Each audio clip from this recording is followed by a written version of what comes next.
Hi, I'm Michael Guy. We're here at a wet, soon to be dry, hopefully, Cadwell Park. We're here to test Eugene Laverty's Park Algar World Supersport bike, which is going to be quite an honour for me. Like I say, it's wet at the moment, hopefully it's going to dry out a bit later. We're going to be in good company here today as well. There seems to be the majority of the British Supersport paddock out here, James Westmoreland, Billy O'Connell, so it should be a good day, but hopefully we'll get out a little bit later.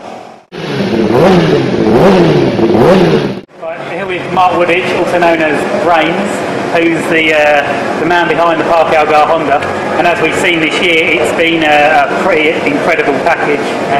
3 race wins already this year, second in the standings and only 17 points off the lead, with 4 rounds still to go, so very much still in it.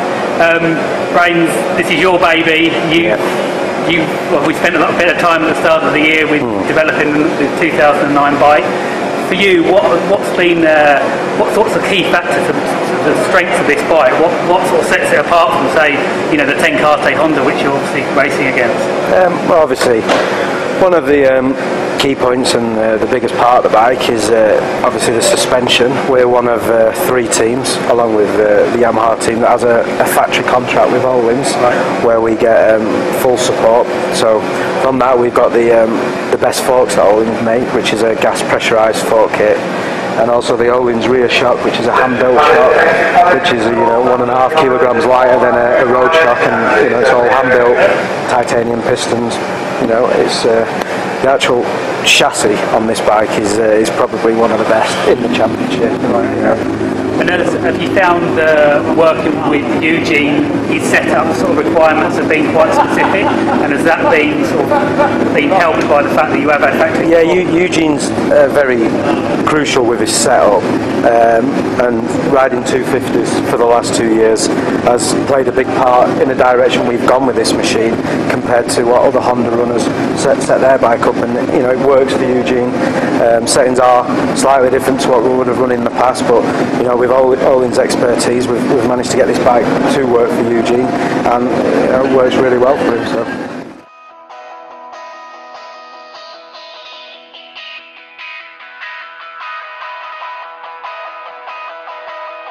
But as you can see, it's really no coincidence these guys are at the top. They may be a small team, a British-run team, up against factory Yamahas and factory Hondas, but the results don't lie. So thank you very much, Mark. No problem.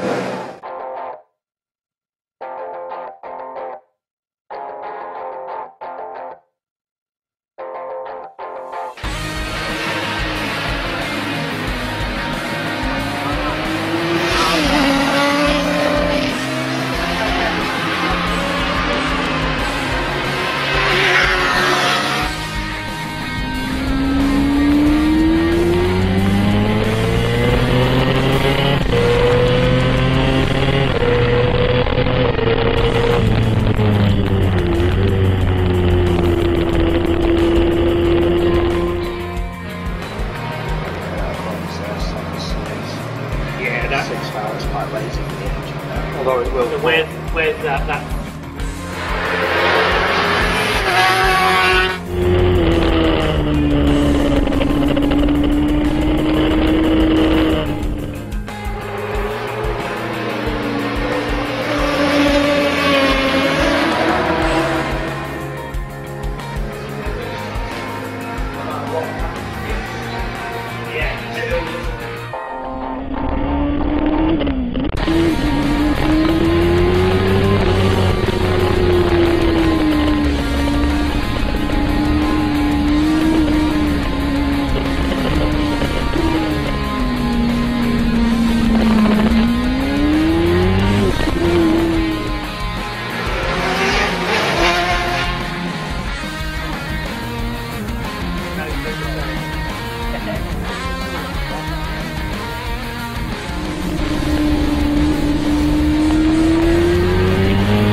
Well, what can I say? I've just come off a second session on the bike.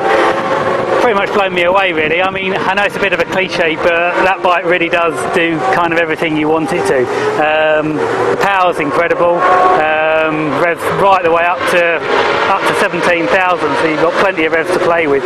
But the impressive thing for me was you can run high gears. It will actually tractor, although not necessarily. Obviously, I'm sure that's not what Eugene does when he's out on track. The balance of the bike, again, it's very stiff. It's set up to Eugene's spec, so and he's obviously running on lap record pace. So for me, it did actually feel quite stiff, the front end especially, even though I'm probably 8 or 9 kilos heavier than him. The electronics themselves, you can actually feel them.